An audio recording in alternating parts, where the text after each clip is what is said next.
sejarah berdirinya kerajaan Gua Talu. Gua Talu pada awalnya adalah dua kerajaan yang berbeda, yaitu kerajaan Gua dan kerajaan Talu. Namun akhirnya kedua kerajaan ini bersatu karena suatu hal. Nah, kita bahas dari kerajaan Gua. Kerajaan Gua awalnya hanya sebuah komunitas kecil yang dipimpin oleh Tumanurung Bainea. Siapa sih Tumanurung Bainea? Tumanurung Bainea adalah seorang wanita yang dianggap keturunan dewa. Gua berkembang menjadi kerajaan yang kuat dan menguasai berbagai wilayah di Sulawesi Selatan. Nah, mari kita bahas tentang kerajaan Talu. Nah, kerajaan Talu awalnya adalah kerajaan yang berdampingan dengan kerajaan Gua. Sering terjadi persaingan antara kerajaan Gua dan Talu, entah itu tentang konflik atau apapun antara keduanya sebelum mereka satu. Nah, penyatuan kerajaan Gua dan Talu itu terjadi pada abad ke-16, yaitu mereka pada abad ke-16 kerajaan Gua dan Talu sepakat untuk bersatu di bawah satu pemerintahan. Kesepakatan ini terjadi pada masa pemerintahan Karyang Tumarisi Kolona dari Gua dan Raja Talu. Nah, setelah penyatuan dua kerajaan ini, kerajaan dikenal sebagai Kesultanan Gua Talu dan menjadi kekuatan besar di Sulawesi Selatan. Jadi, dapat kita simpulkan bahwa kerajaan Gua dan Talu adalah salah satu kerajaan yang besar di wilayah Sulawesi Selatan. Terima kasih. Saya akan menjelaskan tentang kondisi ekonomi Gua Talu. Puncak kejayaan kerajaan Gua Talu terjadi pada abad ke-17, khususnya pada masa pemerintahan Sultan Hasanuddin tahun 1653 sampai 1669. Ada beberapa faktor yang menandai kejayaan kerajaan ini, yaitu 1. Makassar sebagai pusat perdagangan maritim. Makassar menjadi pelabuhan terbesar di Indonesia bagian timur, menjadi pusat perdagangan rempah-rempah, tekstil, dan barang-barang dari wilayah lain. Pedagang dari Eropa, Arab, India, dan Tiongkok singgah di Makassar untuk berdagang. Kerajaan ini menolak monopoli perdagangan VOC, sehingga perdagangan tetap bebas dan berkembang pesat. 2. Kekuatan militer yang kuat. Gua Talu memiliki armada laut yang kuat dan angkatan perang yang tangguh, sehingga mampu mempertahankan wilayahnya dari serangan musuh. Kapal-kapal perang mereka seperti Jongga dan Pinisi digunakan untuk mengamankan jalur perdagangan. 3. Penyebaran Islam yang luas.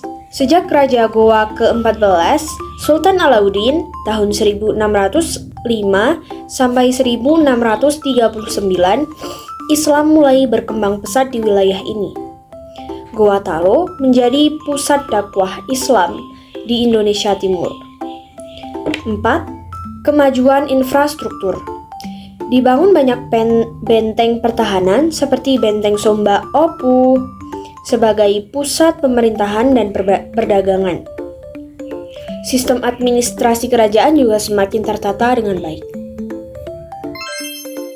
Di sini saya akan menjelaskan tentang kondisi sosial dan budayanya kerajaan Gua Talu.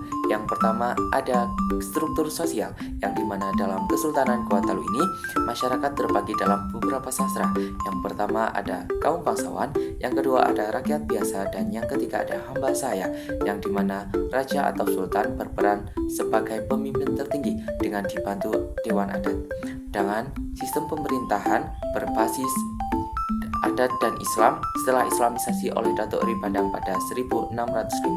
Yang kedua ada budaya dan adat istiadat. Budaya maritim sangat kuat karena adanya Kesultanan Gua Talu, yaitu adalah kerajaan pelaut dan perdagangan. Adat istiadat seperti upacara pelantikan raja dan sistem hukum adat tetap dijalankan dengan syariat Islam. Di sini pengaruh Islam sangat besar, terutama dalam seni, sastra, dan sistem hukum. Yang ketiga ada ekonomi dan perdagangan. Gua Talu menjadi pusat perdagangan rempah-rempah, terutama pada cengkeh dan pala, serta pelabuhan transit di jalur perdagangan Nusantara. Hubungan dagang dengan pedagang dari Malaka, Makassar, Jawa, Arab, Tiongkok, dan Eropa. Sistem perpajakan dan bea cukai tetap diberlakukan untuk mengatur aktivitas perdagangan. Yang keempat ada pendidikan dan keilmuan. Dalam Kesultanan Gua Talu ini, Islamisasi membawa perkembangan pendidikan agama melalui pesantren dan surau, yang dimana tokoh penting seperti Syekh Al-Makassari menjadi ulama terkenal yang berkontribusi dalam penyebaran Islam. Yang kelima ada seni dan arsitektur, yang dimana seni ukir dan kerajinan perahu berkembang sangat pesat pada istana kerajaan dan benteng-benteng seperti benteng Soba Opu yang mencerminkan kemegahan arsitektur Gua Talu. Runtuhnya Kerajaan Gua Talu. Kerajaan Gua Talu mengalami kemunduran dan akhirnya runtuh setelah Perang Makassar tahun 1666 sampai 1669 melawan VOC. Ada beberapa faktor yang menyebabkan kejatuhannya, yaitu 1. Perlawanan terhadap VOC dan Perang Makassar tahun 1666 sampai 1669. Latar belakangnya yaitu VOC ingin menguasai perdagangan di Indonesia Timur dan memaksakan monopoli rempah-rempah. Gua Talu menolak monopoli itu karena selama ini mereka ingin menikmati perdagangan yang bebas. Lalu VOC bersekutu dengan Arung Palaka. Arung Palaka adalah bangsawan Bugis dari Bone yang memiliki dendam terhadap Goa karena Bone pernah ditaklukkan oleh Goa. Arung Palaka bergabung dengan VOC untuk menyerang Goa dengan tujuan membebaskan Bugis dari dominasi Makassar. Lalu serangan bertahap oleh VOC. Pada tahun 1666, VOC di bawah pimpinan Cornelis Pilman mulai menyerang Makassar. Pasukan VOC dan sekutunya dari Bugis dan Maluku melakukan serangan darat dan laut. Gua Talu yang dipimpin oleh Sultan Hasanuddin melakukan perlawanan sengit, tetapi VOC yang lebih modern membuat mereka terdesak. Lalu yang kedua ada Perjanjian Bungaya tahun 1667. Ini adalah awal kemunduran dari Kerajaan Gua Talu. Setelah mengalami kekalahan, Gua Talu dipaksa menandatangani Perjanjian Bungaya pada 18 November 1667. Isi perjanjian ini sangat merugikan Gua Talu. Isinya yaitu 1. Goa harus menyerahkan sebagian besar wilayahnya kepada VOC, termasuk benteng Ujung Pandang. 2. Makassar harus membuka pelabuhan hanya untuk VOC dan menutupnya bagi pedagang lain. 3. Bugis di bawah Arung Palaka mendapatkan kemerdekaan dari dominasi Goa. 4. Goa harus membayar ganti rugi perang kepada VOC. Perjanjian ini membuat Makassar kehilangan statusnya sebagai pusat perdagangan bebas dan menyebabkan kemerosotan ekonomi yang drastis. 3. Perlawanan Sultan Hasanuddin tahun 1668 sampai 1669 dan kejatuhan Gua Talu.